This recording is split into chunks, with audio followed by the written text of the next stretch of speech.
Welcome, everybody, to the Wholesaling Inc. podcast, America's #1 podcast for new real estate investors, where we know that finding discounted properties is the most proven path to financial freedom.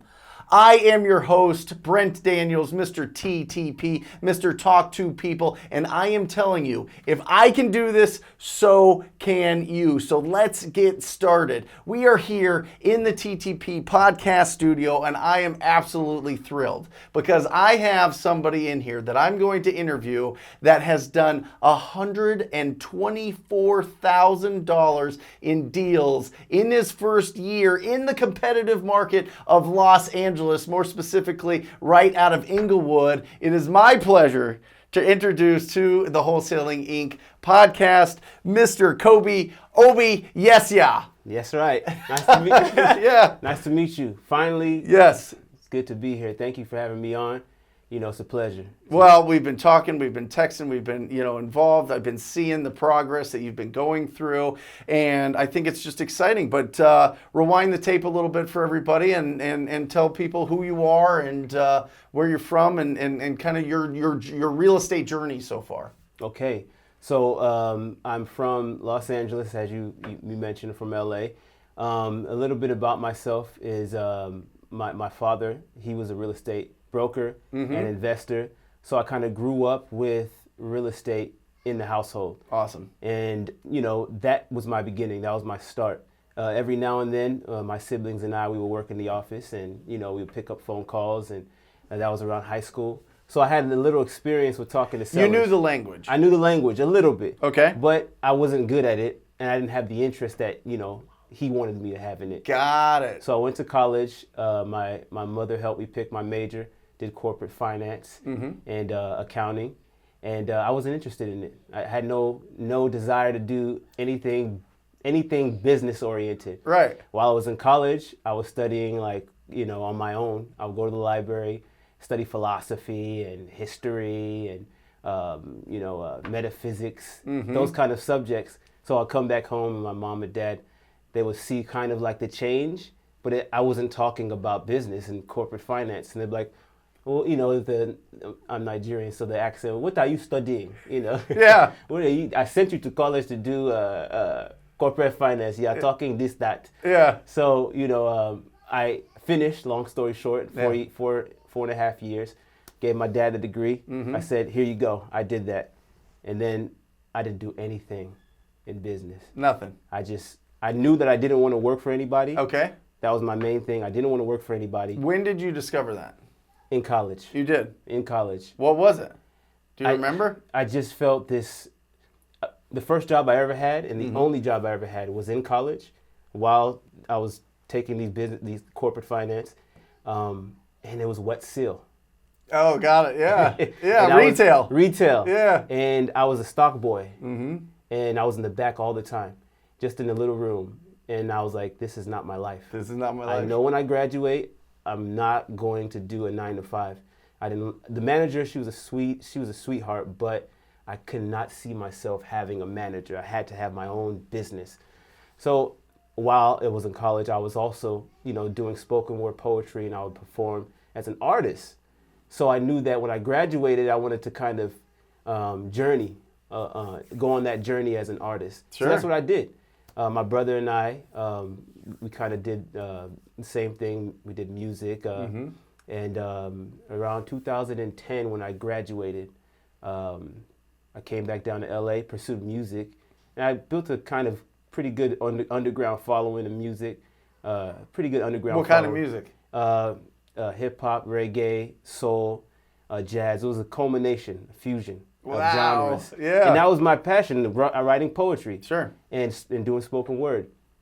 But it wasn't giving me the financial stability. That's the thing, right? I mean, it's really interesting being an artist and looking at the business side, right? And how do you go after your passion, your purpose, all these, all of that if there's no money coming in, right? I mean, that's the realistic look at it, right? Yes, Yeah. absolutely. You said it best. I mean, that's for me, I was like, I can't continue Right. doing this without bringing in the kind of money that I know I need in order to take care of myself. Then eventually fast forward, my wife and I, we girlfriend at the time, we got married, and we had our child, our beautiful daughter. And when she was born, it was like shifted. I knew I needed to take that next step. Yep. And that's what triggered everything for me. I got a little more serious. Well, let me backtrack if I can. Of course. Actually. So if I backtrack before 2009, January, when my daughter was born, my wife and I in 2017 in October, we went through a life-changing experience. Okay. And it was a traumatic one, but it was one that was auspicious still. Even though it was life-changing and traumatic, it was an auspicious happening, if I could say that. Yeah. And it triggered me also to then go for healing. And that's when I went to India. When I went to India by myself in December of 2017, so just 2 months after, that's when I decided to get healing. When I got healing, I also was initiated as a spiritual healer by my spiritual teacher, my guru. His name's Swami Nityananda. And one thing that I did is I asked for 3 things from him. And he's not just any kind of guru. He's like an enlightened master, if you will. That's what they call beings such as himself who've attained higher consciousness. I asked him 3 things because I knew I was in the lowest position in my life. Yeah. I asked him for 1, for healing. Number 1, I need healing, and if you can give me that healing. Number 2 is if you can help me have better relationships with my family, my friends, and my wife. And then number 3, for the biggest boon and financial blessing that I've never had in my life, because I've never had financial stability in my life. And immediately as I asked him, I had an initiation where he just put his thumb on my forehead. And when I asked him that question, and he gave me that blessing, or not that question, I asked him for those blessings. Yeah. And he gave me the pretty much like an energy transmission. Sure. I just had this, you're not going to believe it, but I had like a vision. Sure. Of like, real estate's going to be in your future. Really? Can you imagine? Oh my gosh. Real estate. I didn't know how. And again, knowing my father, wow. I was like, nah, I don't think so. Just the self-denial, self-doubt kind of came in. Sure. And I'm like, okay, we'll see. I went back. I came back down to Inglewood, 2019 of January from India, and I just told my wife, I need to do something different. Yeah. Baby was born around that time. I need to do something different. I didn't know what it was. I knew real estate was there, but I didn't take immediate action. Incredible. But I did take action. Yeah. Summer. Yes. Of 2019. Yeah. And I just started to watch guys like yourself on YouTube. Yep. And long story short, after watching a YouTube University and learning from guys such as yourself, then I took action in August of 2019. Awesome. Yeah. And by the way, if you're listening to this podcast, there is the video version at Brent Daniels' YouTube channel, so that you can definitely check out and put a face with a voice. But absolutely incredible. Your real estate origin story is unlike any I've ever heard. Usually it's like this, Kobe, right? I read Rich Dad, Poor Dad, and now I'm in real estate, right? I mean, that's like 80%, 90% of that, right? Yeah. But you had like a vision that this was where you need to spend your time, your efforts, your skills, your abilities is in real estate. Absolutely. Incredible. Absolutely. Incredible. So you said in August, you started taking action. What does that mean? So I TTP'd. Yep. Literally what you were saying to do, I did. So what I did is I downloaded, I got an app called Vacant House Data Feed from a guy named Cameron Dunlap. Yep. I didn't know if it was going to help, but I'm like, let me just do something. Then I got a cash buyer data feed he also has. And for people listening, I don't know if he still has it, but you can check that out if you also need something to start out with. Sure. I didn't know too many systems at the time. Yeah. So I just used that list. I didn't go to the county. Well, I tried to go to the county one time for probate. Yeah. That was a disaster. Sure. So I didn't know how to do it. Yeah. So I just said, I'm not going back again. Yeah. And in LA, downtown LA, like, it's a mess. Like A mess. I didn't want to do Yeah. that. Yeah. So I started calling from that list, the vacant house data feed, and I literally spent like 5 hours a day just calling. Every day. Every day. Were you scared when you started? It's a good question. Yeah, first I was nervous. I was nervous. The first call, the nervous. first getting going. Yeah. Right? But because I know my story before taking a dive into real estate. A little deep, but because I was an Uber driver too, for 2 years, I was used to talking to people. Yes. Complete strangers. Beautiful. Okay. 2 years of doing that, Yep. I was talking to people. Yep. So I was nervous just about how to do it because I felt like I didn't know that much about real estate. Yep. You know, especially wholesaling. But I mean, after like 2 weeks, it was like cruise control. It is. It was cruise control. Yeah. Well, the interesting thing, and I love that you said that about you building up. You build up your experiences of conversations, right, with strangers. Yeah. That's what it's all about. Yeah. You know what I mean? And that's why I always encourage people, people think that, well, I want to do this, but I want to hire people to make the calls first. And I always say, talk to 1,000 people, talk to 1,000 people and ask them if they consider an offer in their property. And you could talk to anybody about anything. It blends into the rest of your life forever. You kind of did flip that on its head. You talked to everybody about everything, and now you took that experience and the way that you use, the way that you communicate to be able to bring that to real estate, and boom, your first deal. Your first deal. We're gonna talk Come about on, that. man. We're gonna talk about I want to talk about it because Okay. so you were calling, right? I was calling 5 hours a day. 5 hours a day. No joke. No 5 joke. days a week. Yes, and my wife would sometimes tell me like, "Hey," she was encouraging me. Did you make your calls? Did you make your calls? It was hard having a newborn and doing it, but I had to make it happen. Sure. And I had a broken Samsung Galaxy. I didn't have the mojo yet. So You were just hand dialing. I was hand dialing. Oh my gosh. So you didn't have any kind of systems making the calls for you. No You system. didn't have any dialer making the calls. You were hand dialing 5 hours a day. Yeah. Right? Yes. And then I got the system. And then you got the system. I got the system around October. Yeah. Mojo dialer. How did that change your life? Oh my God. Goodness gracious. I was like, where has this been at? Yeah. Where has this been? Like, Right. So, I mean, I had a single power dialer. Yeah. But it still helped tremendously compared to using the broken Samsung. For sure. I remember making hand dials, right? And this is 2012. Making hand dials, and then jumped on the dialer and I was like, conversation after conversation after conversation. I was like, whoo, I'm going to get good at this. Yeah. I'm going to get good at this because it's so much, it's so much easier, and you kind of take out, the processes and the technology take out a lot of the time and efforts to set everything up and help you focus on actually making the calls. Yes. Right? So you're having conversations with people, you're building up a pipeline of leads. What list was your first deal? Did your first deal come from? So my first deal was, it wasn't a list. It wasn't a list. It wasn't a list. Beautiful. And I had, my first deal was from a Craigslist post. Awesome. Okay. Perfect. And it was literally, I mean, I had, my first contract that I got was from that list, Yeah. but I canceled it. Okay. I ended up, I couldn't close on the deal. Right. But it took me 7 months to finally get a really, truly motivated seller. And this didn't happen through a list. It was crazy. I spent, at that point, from October to like February, I started to spend more money on systems and marketing, like such as the cold calling, and then no DM, no direct mail. Right. And I then kind of got a little strategic, and I was like, I don't know if it's really strategy, but I think so. Let me post some Craigslist posts. Yeah.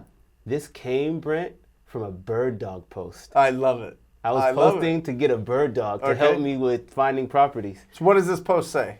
So this post says, hey, I'm a local real estate investor looking for distressed properties to buy in the area. I'm looking to grow my team of I didn't call them bird dogs, but the title was bird dogs, property finders, to help me. I'll give you, if you find a property that we end up closing on the property, I'll give you $1,000. Love it. For finding the property. Got it. Okay. So I got a reply. I got different replies, but I got one reply that stood out which was from a lady who wanted to sell her house. Mm-hmm. Her own house. Her own house. Incredible. Her own house. Okay. So at first it was a property that it was a house, but it was a property that she owned. So she was what I mean is she was not an absentee owner. This was an elderly business. Got it. So she was a tired landlord. That's the word I was looking for. Yeah, sure. Tired landlord. Yeah. And she just didn't want anything to do with it anymore. Yeah. So I immediately TTP. Yeah. I called her. Mm-hmm. Once I called her, she sounded more. There was the most motivation that I heard from a seller throughout the whole 7 months that I was calling people. Yeah. So I didn't even waste any time. I went from Inglewood, and I drove to meet her in Granada Hills, which is like, people who know LA, it's like almost an hour away, maybe an hour away, I think. Yeah. And I met her at the elderly kind of like home business, and she sweet lady, sweet Filipino lady, and she just told me her whole story. And I think she wanted too much for the property, and I came in maybe like 30,000 lower than what she wanted. Yeah. Maybe 30 to 40,000 from what she wanted. And I mean, again, it was I was still felt like a rookie. Yeah. Yeah, sure. Even though I was 7 months in. Yeah. But she liked my personality. Mm-hmm. She loved my personality, and she ended up telling me, you know what, I'll call you back. Mm-hmm. So I was like, but you built a relationship. But I built a relationship. It's not a surface level rapport. You were going in there, you were asking questions. You really want to see if there was a problem that you can solve, right? And so what was the condition of the property? The condition wasn't that distressed. Okay. Because there was like about 6 people still there, elderly, and it was pretty nice. The backyard needed work. Yep. Definitely needed repairs. So this is like is it like a hospice care house? Is it like a retirement house? Like home health care. Home health care. Like home health care. Got it. Yeah. That's why I think it was more like a home health kind of situation. Yeah. And she just wanted to just be done with it. And it needed repair. Okay. It was it ended up being distressed. So she pretty much said, I'll call you back. Yeah. And I'm like, okay, hopefully I didn't kill this deal. What was do you remember the offer you gave her? No, I don't. I do not. I do not now. I remember the deal that we actually closed, but I don't remember the offer that I gave her. Okay. Yeah. So I was like, okay. She called me back 2 days later, and she said, yeah, I'm going to go with another buyer. Oh, no. Yeah. Oh. This is for this property. I'm like, what do you mean you're going for another? Okay. Yeah. It's fine. Yeah. Right? So I ended up finding out that pretty much she owed a lot on that property. Not mortgage, she had tax liens. Yeah. So she only got $10,000 out of it. And the buyer who ended up beating me to the punch, he bought it, almost retail. Yeah. So he was just the right buyer for her. Well, some buyers for the properties that are elderly care, they'll buy pretty close to retail value because the cash flow from those is so great that it's a great investment for specific buyers. Yes, exactly. Because people, just for clarification, people were renting out rooms, right? Yeah. Is that what it is? Yeah. And those rooms, I mean, rent out with the staff and the medical care is thousands of dollars for each room. So I get it. Yeah. Okay. And that's what I just told her, you know what, he was the right buyer for you. I was like, congratulations on that. Then she's like, I only got $10,000. So I was like, oh, okay. So fast forward while I was let me backtrack again. While I was at her house, the conversation was like, my husband, he's elderly. Eventually we do want to move probably back to the Philippines. Because I asked her, do you have any other properties you want to sell at the time? And she's like, well, maybe my house later on, but probably next year. Now repeat that question you asked her again. Got it from you too. No.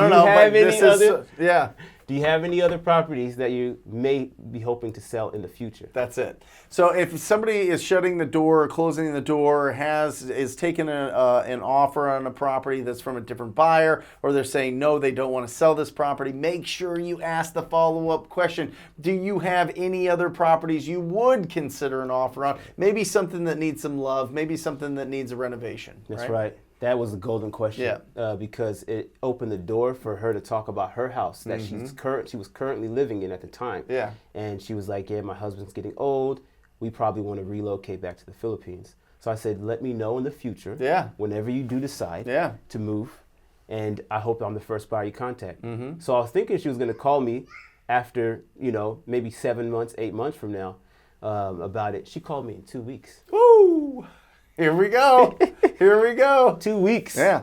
And I was like, but you get that call. She doesn't call the other guy that just bought her property. She calls you because you built a relationship with her. Now, she got more, and probably the offer that you gave her wouldn't cover what she owed on the tax liens and everything else. So she made a little bit of money on the property that you initially went after, but she knew that she wanted to work with you anyway. yes. That's why it's so important to go in there with that kindness and that certainty and that likability and really communicate with them and just really see if you need to really be there for the seller. That's right. And if you're there for the seller, you will win. Absolutely. Brent, that's what I learned for that whole situation. Yep. You're absolutely right, because she called. I was surprised that she called me that soon. And I told her, because I didn't want to waste my gas, so I got the number before going out there. I told her, she said, I want to move from my property. I was like, okay, what's the timeline looking like? And she said, as soon as possible. Right. Now, this is pre-COVID. Right. So I didn't know what was coming, and we didn't know what was coming. She didn't know what was coming, but she was very motivated to leave her property. So I said, I did my numbers, did my due diligence, and I asked her, what do you want for it? And she said she wanted $680. Okay. And I'm like, okay, $680. And I was at $660. So it's close. Very close. Yeah. Yeah. So I was like, can you do $660? I can do $660. Yeah. And she was like, okay. And immediately I drove out there. Yep. Viewed the property, beautiful property, mid-century home. The after repair value was like $900,000. Okay. It was a beautiful home. It needed work. Yeah. But I met her husband and everything. I feel like that. you're going to say every house is beautiful. I feel like you're going to say every house is beautiful. I bet it needed some work. It needed if some she work. was selling it cash as is and not putting it on the market, It right? needed work. Okay. It needed work. Yeah. I needed work. Yeah. I just like the style of it. I get it. it. It's mid-century. Yeah. But I pretty much sat at her kitchen table. Yeah. Again, it was one of those things where I felt more confident now because I already went and built kind of rapport or built a relationship with her, and by doing so, I didn't hesitate with the agreement. Yep. I was like, well, let's get this thing going.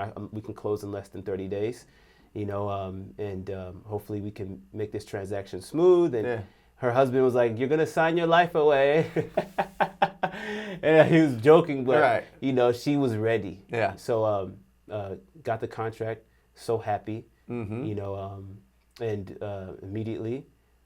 Found I already had 2 buyers that I built rapport with, a good relationship with, for that 7-month period. Yeah. Because I had a couple of deals that just didn't go through. Sure. Deal of my own, the October deal that I had to cancel, and then 2 JV deals that didn't go through. Okay. So it was a buyer that was an acquisitions manager. Just to clarify for anybody out there, when Kobe says a JV deal, if somebody in your network, another investor, another wholesaler has a deal, they don't necessarily know how to find a cash buyer or don't have a buyer for it, they reach out to their network and Kobe's out there trying to help them sell the deal, and then they'll split the proceeds of that. So that's what a JV deal means if it's not a familiar term for you. Yes. Yeah. It was the joint ventures that didn't go through. And, these buyers, though, I knew that they were buying because I looked them up. I looked at the properties they were buying. So I already had at least a solid 3 that I knew would probably take this property. So I was confident because my buyers list at the time was only like 50, maybe 50 buyers. Right. So pretty much, long story short, I blasted it out. Now, real quick, this buyer, I would assume you're trying to target people that would do like a fix and flip. Fix and flip, yeah. Right? Clean it up, sell it for the 900s or whatever you were saying, in the mid-9s, if it's all looking great. Exactly. How big was this house? Do you remember? I mean, are we talking they need to put $200,000 into the rehab? Maybe like 100 grand? Maybe 100 grand, 100 grand, 150. So there's a lot of spread in this. Yes, there was a huge spread. There's a huge spread. Yeah, there was. So a huge how'd you spread. know how to price it when you sent it out to your buyers? I just comped the properties in the area. Beautiful. What I did was I Yeah. looked at the other properties that had the same square footage, Mm-hmm. the same kind of condition Mm-hmm. or the style, but how it looked Yep. after all the repairs were done. Right. So I just the square footage and the style of the home. Of course, Estimated repairs. Estimated repairs. Actually, the radius as well. I didn't comp for anything more than a mile. Sure. You know, just because of it was a specific styled home. Yep. And yeah, I mean, and then I also looked at another cash buyer who bought nearby in the area, and I was able to do that just through Zillow, you know, and then I looked it up through the cash buyer data feed. Love it. And I found that, okay, you know, if somebody is buying it close to this price for all cash, then maybe I can do the same thing, Yeah. you know. Yeah. So, yeah, blasted it out on email, and I got like 8 replies. Love it. Fast replies. Uh-huh. Fast replies. Uh-huh. And one buyer that I had who buys a lot of properties in the Inland Empire, he was interested, but I think I'm missing something. Did I say I said I got it under contract for 660. $660, right? Yeah. Okay, so I priced it at, should I say the price? What I priced it at? Yeah, Okay. absolutely. I priced it at $740. Yep. And initially I was gonna do $780. Yep. But I'm like, I don't know, that's probably gonna be too big. Okay. Well, let me do $740. And I had the buyer from the IE, he came down at like $700. Yeah. And he didn't even see the property yet. Yeah. But I was like, yeah, right. Let me get some more guys in here. Mm-hmm. So I did an inspection date, and 2 days after, and I had everybody come through. Love it. You know, and you know, it's funny. If we have time. Yeah. As I was driving from Inglewood to the property, and I usually take the freeway on the 405 going to, you know, but I took kind of like the back streets. I took the 405, but I took the back streets as well. And as I was driving, I saw a billboard. Yeah. And I'm like, I know I'm going to get a buyer today. I refuse to cancel this contract. Right. I will get a buyer today. Yeah. It's not going to happen again. You know, that incompletion that I had from the first one, it's not going to happen. So I was talking myself into that. So I see a billboard, and on the billboard it says Picard. And I didn't know what that meant at the time, but immediately, not immediately, like about 30 seconds after looking at it, Brent, I was like, there's that Picard that I'm reading correlates with this deal and me closing on the deal. Okay. So I continue to drive when I get to the house. What's Picard? Picard is the last name of the acquisition manager that I've been building a relationship with. No. And it's on a billboard. And it's on a billboard. Oh, come on, man. I'm telling you. Okay. So when I get to the house, I'm like, Picard. They're going to be my buyers. I don't know if I should say the end buyer's name on the podcast, but the company name. That's fine. Yeah. Breckenridge Properties. Yeah. So he works for them. For anybody in LA, you know, you guys got a cash buyer. I just enriched you right now. Yeah. So I was like, he's going to be my buyer. So show the property because I want to speed through that process. They were all interested. Actually, one buyer almost killed the deal. He came too early, knocked on the door, and the seller called me, and she was like, Kobe, I have somebody here who's, you know, walking through the property, you know, and I immediately called. He was an acquisitions guy. Yeah. The field manager, I guess a field manager. Sure. Whatever that means. Whatever that means. He was a sales guy for him. He's a sales guy So for he was him. walking. He showed up early because he wanted to get at the property, and he was being inconsiderate, to be honest. And some of this industry is inconsiderate. They're just like, you know, I'm going to go when I go and whatever else, right? Yeah. And sometimes you have to deal with that if you're sending it out to multiple buyers, for sure. Absolutely. And I had to pull him to the side after when I got there. I'm like, hey, you know, you came a little too early. If we want to do more transactions in the future, come on, you got to. Just the timing, the time that I have set, just follow it. Respect it. Just respect it. That's Because it. that could have been. She was a sweet lady. That could have been a deal killer. Yeah. But anyway, so everyone came at a low price, like 710s, 700, and to me, Brent, I'm like, I would be happy to walk away with 680. Right.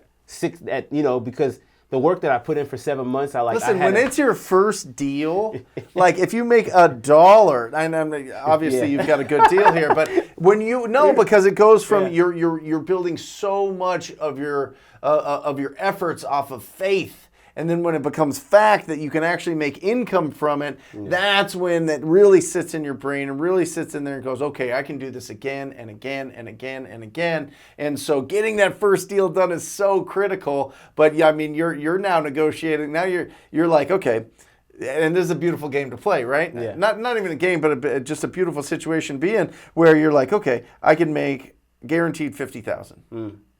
Oh, wait, no, now I can make guaranteed $55,000. Not guaranteed, but you're feeling good about it. You think that they're going to close as long as the buyers have good reputations. Now it's $60,000. And now it's creeping. So what did the end up buyer being? So I ended up calling the guy after leaving the house. I'm like, your acquisitions manager came, or your field lady came down.